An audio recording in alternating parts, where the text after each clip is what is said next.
Assalamualaikum warahmatullahi wabarakatuh. Yang terhormat dosen penguji ujian kinerja UTK Cilacap Angkatan 2 tahun 2021. Perkenalkan, nama saya Trisnati. Saya guru di SD SMP Negeri 1 Atap 2 Linsar, Kabupaten Lombok Barat, Provinsi Nusa Tenggara Barat. Hari ini 18 Agustus 2021, saya akan melakukan praktik pembelajaran pada materi sistem reproduksi submateri menstruasi di kelas 9 semester 1. Adapun tempat pelaksanaannya adalah di sekolah saya sendiri di SD SMP Negeri 1 Atap 2 Linsar, Kabupaten Lombok Barat, Provinsi Nusa Tenggara Barat. Mohon masukan dan saran agar praktik pembelajaran yang saya lakukan bisa lebih baik lagi. Terima kasih. Wassalamualaikum warahmatullahi wabarakatuh.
Pembelajarannya berlangsung dengan baik.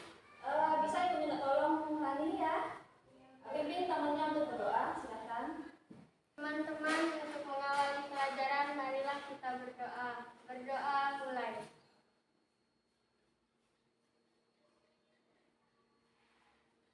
Berdoa selesai. Baik, terima kasih Rani. Baik anak-anak, Ibu presentasi dulu nggih. Alfiah Harani, Hadir. Hatia, Hadir. Nurhayati, Hadir. Alhamdulillah semua sudah hadir ya. Mari kita tetap menjaga protokol kesehatan kita ya. 5M, masih ingat 5M itu apa? Apa? Coba sebutkan. Ya, Tangan Nurhayati. dengan sabun dan air mengalir. Mencuci tangan dengan sabun, bagus. Kemudian yang kedua apa? Memakai masker. Memakai masker, bagus. Baik, yang ketiga apa? Ibu. Ya, Hatia. Menjaga jarak. Menjaga jarak, bagus. Yang keempat? Ya, Siti Hasanah. Mengurangi mobilitas. Mengurangi mobilitas, bagus. Yang kelima? Saya Ya, Rani. menjauhi kerumunan. Menjauhi kerumunan, bagus ya. Sudah ingat ya? Tetap ingat protokol kesehatan yang 5 itu. Mungkin perlu kita kondisikan kelas kita, jika ada sampah mohon dipungut dan dibuang ke tempat sampah. Silakan lihat dulu, ada sampah seperti ini. Tidak. Sudah ada. Sudah ada ya. Baik anak-anak, sebelumnya kita sudah mempelajari materi tentang sistem reproduksi pada perempuan ya. Ada yang masih ingat tidak? Apa fungsi ovarium? Saya, Bu. Ya, Ani silakan. Fungsi ovarium adalah menghasilkan sel telur atau ovum. Oke, terima kasih. Fungsi ovarium adalah menghasilkan sel telur atau ovum. Kalau oogenesis ada ingat nggak? Ya, Ayah silakan. Organisasi adalah proses pembentukan sel telur atau ovum pada perempuan yang terjadi di dalam ovarium. Bagus, masih ingat semuanya ya, oogenesis. Baik, anak-anak, tadi fungsi ovarium sudah, oogenesis sudah. Bagaimana ovum yang dilepas oleh ovarium tadi tidak apa? Baik, Rizaliani silakan. Sel telur yang telah matang akan dikeluarkan dan menuju tuba falopi untuk terjadinya pembuahan oleh sel sperma. Bagus, jadi sel telur yang sudah matang ya akan dilepas oleh ovarium untuk menunggu sel spermanya datang untuk terjadi pembuahan. Bagaimana jika tidak terjadi pembuahan? Yang terjadi adalah peristiwa menstruasi. Ada yang pernah menstruasi di sini? Pernah. Semua sudah berarti ya? Alhamdulillah. Baik anak-anak, menstruasi yang kalian alami itu kan setiap bulan ya, yang kita alami itu setiap bulan. Pernah tidak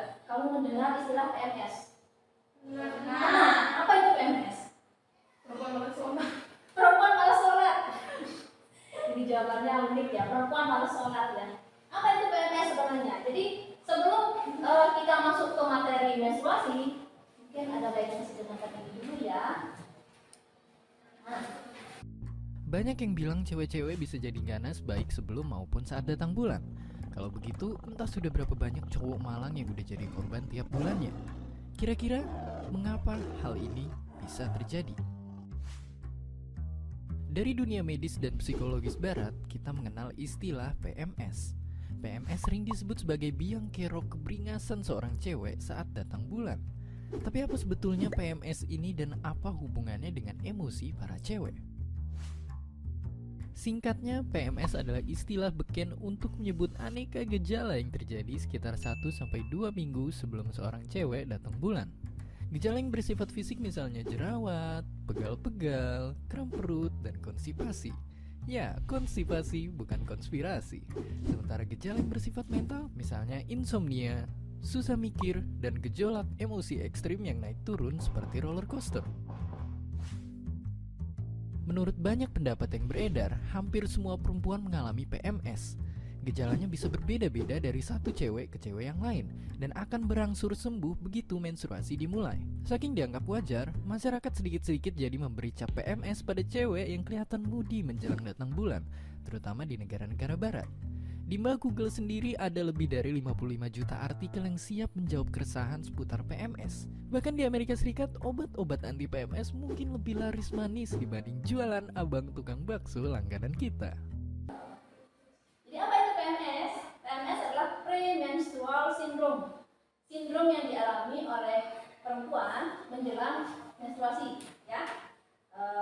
Gejala seperti apa? Ya, perubahan emosi, mungkin ada yang timbul jerawat, mungkin nafsu makan tinggi, mungkin cepat marah, ada yang begitu. Itu adalah gejala PMS. Apa yang menyebabkan PMS ini? Nah, kita akan membahasnya nanti di menstruasi ini. Tapi sebelumnya saya adakan berita dulu ya. Saya kirim dulu linknya. Silakan untuk mengerjakan berita ini. Saya kirim linknya di grup WA. Tolong dikerjakan. Ya, sebentar saja. Hanya 5 soal kok.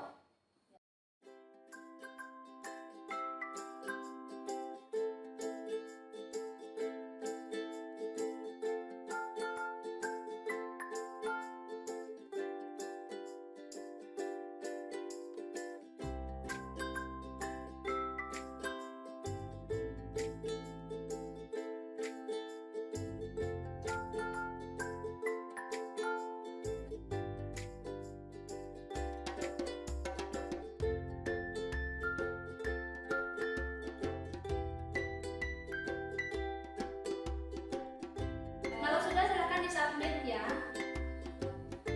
Ini jawabannya, submit pada jawaban untuk jawabannya. Yep. Silakan di-submit. Sudah ada yang menjawab nih, responnya sudah 2. Siapa lagi? Ayo. 3 sudah masuk. Baik anak-anak, ini sudah masuk. Responnya sudah 4 orang ya. Yang lain ditunggu. Ini nilainya hanya sampai 40 ya. Tidak apa-apa. Ini adalah acuan ibu dalam belajarkan materi hari ini ya. Sebenarnya apa sih yang akan kita pelajari hari ini? Kita akan belajar tentang menstruasi, di mana tujuan belajarnya adalah yang pertama menganalisis siklus menstruasi yang terjadi pada dini rahim. Yang kedua adalah mengkaitkan jenis dan fungsi hormon yang berperan pada siklus menstruasi. Kemudian yang ketiga adalah menyajikan pencegahan gangguan pada organ reproduksi terkait dengan menstruasi. Apa manfaat kita belajar menstruasi ini? Yang pertama adalah sebagai edukasi, ya, edukasi untuk kita. Jadi jika terjadi menstruasi pada perempuan, kita harus tahu kapan, berapa lama, kemudian apa yang harus dilakukan, kebersihannya kita harus jaga. Kemudian merupakan siklus bulan menstruasi, sehingga bagi pasangan, ya, ibu bapakmu mungkin ya, atau kakak-kakakmu yang sudah menikah, itu sebagai acuan untuk tahu masa subuhnya kapan jika ingin memperoleh keturunan ya. Kemudian yang ketiga adalah mengetahui alasan perubahan kondisi tubuh. Jadi kalau tiap bulan mau marah-marah atau tiap bulan mungkin pengen rujak, ya, itu